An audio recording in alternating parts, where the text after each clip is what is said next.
Tasty tasty egg రైస్ని lunch బాక్స్లోకి మరి తయారు చేసేసుకుందామా. హాయ్, హలో, నమస్తే. అందరూ ఉన్నారు ఫ్రెండ్స్, బాగున్నారా? నేను కూడా చాలా బాగున్నాను. మీ అందరూ బాగోలేని మనస్ఫూర్తి కోరుకుంటున్నాను. మరి లంచ్ బాక్స్ రెసిపీస్ చేసి చూపిస్తున్నాను కదా. ఈరోజు లంచ్ బాక్స్లోకి ఎలాంటి సాసెస్ వాడకుండా చక్కగా ఎగ్ రైస్ చేసి చూపిస్తానండి. చాలా యమ్మీగా ఉంటుంది, టేస్టీగా ఉంటుంది. పిల్లలైతే చాలా బాగా ఇష్టపడతారు. మరి ఎగ్ రైస్, అదేనండి ఎగ్ ఫ్రైడ్ రైస్ చేసేసుకుందామా. లంచ్ ఎగ్ రైస్ చేసుకోవడానికి మొదటగా స్టవ్ వెలిగించుకున్నానండి. ఒక పాన్ తీసుకున్నాను. ఇప్పుడు ఒక 5 టేబుల్ స్పూన్స్ మనం ఆయిల్ వేసుకుందాం.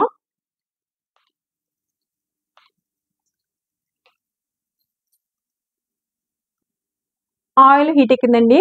చిన్న సైజు వెల్లుల్లిపాయలు తీసుకొని చిన్న చిన్న ముక్కలు కోసుకొని ఇలాగా మనం ఆయిల్లో వేసేసుకుందాం. ఒక పెద్ద సైజు ఉల్లిపాయను కోసుకొని చిన్న చిన్న ముక్కలు కోసుకొని అది కూడా ఇందులో వేసేసుకుందాం. 3 పచ్చిమిరపకాయలు తీసుకొని చిన్న చిన్న ముక్కలు కోసుకొని అవి కూడా ఇందులో వేసేసుకుందాం అండి. చక్కగా వేపుకుందాం. ఇలాగా 2 క్యారెట్లు తీసుకొని చిన్న చిన్న ముక్కలు కోసుకొని అవి కూడా ఇందులో వేసేసుకుందాం. మంచిగా కలుపుకుందామండి వీటన్నిటిని. ఇలాగా కరివేపాకును కూడా 4-5 రెమ్మలు తీసుకొని కడుక్కొని అవి కూడా ఇలా వేసేసుకుందాం ఇందులో. ఇప్పుడు 4 ఎగ్స్ని తీసుకుని ఇలా మనం బ్రేక్ చేసుకొని బీట్ చేసుకుందామండి. 4 ఎగ్స్ని కూడాను ఇంకా చూడండి, ఇలా మనం ఎగ్స్ని పగలగొట్టుకుని ఇలా బీట్ చేసుకొని ఇందులో కొంచెం సాల్ట్ వేసుకుందామండి. ఇందులోను మళ్ళీ దీన్ని చక్కగా ఇలా బీట్ చేసి ఇలా మంచిగా బీట్ చేసుకున్నాం కదండి. ఇప్పుడు ఈ ఎగ్స్ని ఇలా పక్కకి ఇలాగా ఇదంతా క్యారెట్ అనేది పక్కకి తీసేసి ఇప్పుడు ఈ బీట్ చేసుకున్న ఎగ్ ఉంది కదా, ఈ ఎగ్స్ని ఇలా వేసేసుకుందామండి. ఇందులోనే చక్కగా పక్కన కదపకుండా అలా ఉంచేసి మనం వెంటనే కదిపేయకుండా ఇప్పుడు ఇలా కదుపుకోవాలండి. వెంటనే కదిపేస్తే కనుక మనకి చిన్న చిన్న ముక్కల కింద వచ్చేస్తుంది కదా. ఇప్పుడు మనం ఇలాగలా ఎగ్ని కలుపుకోవాలి. ఇదిగో చూడండి, చక్కగా ఇలాగా మనం ఇప్పుడు పెద్ద పెద్ద ముక్కల కింద చేసుకుని ఇప్పుడు అది ఇది కూడా ఇలా కలిపేసుకుందాం చక్కగాను. పెద్ద ముక్కలు అయితే బాగుంటాయండి చూడడానికి కూడా కదా. ఇలా కలిపేసుకొని మనం చక్కగా ఇదిగోనండి. ఇప్పుడు నేను 1/2 కిలో రైస్ ఉడికించుకొని పెట్టుకున్నాను. ముందే వేసేసుకుందాం మనం ఇలాగా చక్కగాను. ఇలా వేసేసుకొని ఇందులో కొంచెం 1/2 టేబుల్ స్పూన్ పసుపు వేసుకుందాం మనం. అలాగే 1 టేబుల్ స్పూన్ కారం వేసుకుందాం.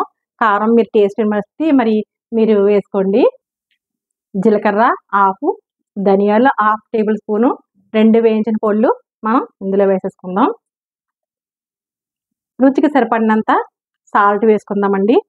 మనం జాగ్రత్తగా ఇలా వేసుకొని చక్కగా కలిపేసుకుందామండి. ఇలాగా అన్నీ కలిసేటట్టు ఇలా కలిపేసుకొని చక్కగా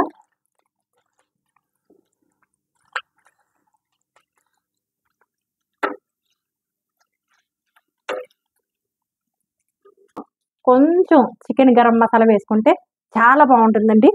వేస్తున్నాను 1/2 టేబుల్ స్పూను వేసుకుని చక్కగా మళ్ళీ అంతా ఇలా కలిపేసుకుందాం పట్టేటట్టు. సూపర్ టేస్ట్ ఉంటుంది. అలాగే మంచి సువాసన వచ్చేస్తుందండి. ఇదిగో ఇలా కలిపేసుకొని మనం కొంచెం నిమ్మరసం పైనుంచి ఇలా పిండేద్దామండి కొంచెం. అలాగే కొత్తిమీరని వేసేసుకుందాం లాస్ట్ అండ్ ఫైనల్గా. అంతేనండి, మన టేస్టీ ఎగ్ రైస్ అయితే అయిపోయింది. ఎగ్ రైస్ మరి స్టవ్ ఆఫ్ చేసుకుని డిష్ అవుట్ చేసేసుకుందామా. మరి మన tasty lunch box egg rice ready అయిపోయిందండి. మరి డిష్ అవుట్ చేసుకుందాం. దగ్గర నుంచి చూపిస్తున్నాను. డిష్ అవుట్ చేసుకుంటున్నాం చూడండి. మన ఎగ్ రైస్ని చక్కగా ఇలా లంచ్ బాక్స్లో పిల్లలు పట్టుకెళ్ళినట్టయితే, పెద్దవాళ్ళు కానీ లంచ్ బాక్స్ పట్టుకెళ్ళినట్టయితే సూపర్గా ఒక్క మెతుకు కూడా మిగలకుండా తినేస్తారండి. అంత టేస్టీగా ఉంటుంది. మరి ఎగ్ రైస్ డిష్ అవుట్ చేసేసుకున్నాం. మరి ఇలాగా ఎగ్ రైస్ రెడీ అయిపోయిందండి. ఇదిగో డిష్ అవుట్ చేసుకున్నాం. పైనుంచి కొంచెం కొత్తిమీర వేసేసుకుంటే గార్నిష్ చాలా సూపర్గా ఉంటుంది, చాలా టేస్టీగా ఉంటుంది. మరి టేస్టీ ఎగ్ రైస్ అండి, ఎగ్ ఫ్రైడ్ రైస్. ఎలాంటి సాసెస్ వాడకుండా లంచ్ బాక్స్లోకి రెడీ చేసుకున్నాం కదా, చాలా టేస్టీగా ఉంటుంది. మరి పిల్లలైతే చాలా హ్యాపీగా తినేస్తారు. మీరు కూడా ఇలాగే ట్రై చేసుకోండి. మీకు ఎలా కుదిరింది కామెంట్ సెక్షన్లో పెట్టండి. అందుకనే ముందు ఫస్ట్ టైం కనుక నా ఛానల్ చూసినట్లయితే లైక్ చేయండి, షేర్ చేయండి, సబ్స్క్రైబ్ చేసుకోండి ఫ్రెండ్స్. పక్కనున్న బెల్ బటన్ టచ్ చేయండి, ఆల్ అని వస్తుంది. ఆల్ కూడా టచ్ చేసినట్టయితే నేను పెట్టిన ప్రతి వీడియో నోటిఫికేషన్ రూపంలో వస్తుంది. ఓకే ఫ్రెండ్, మరి ఒక రెసిపీతో లంచ్ బాక్స్ రెసిపీతో మీ ముందుకు వస్తాను. మరి అంతవరకు బాయ్ ఫ్రెండ్స్.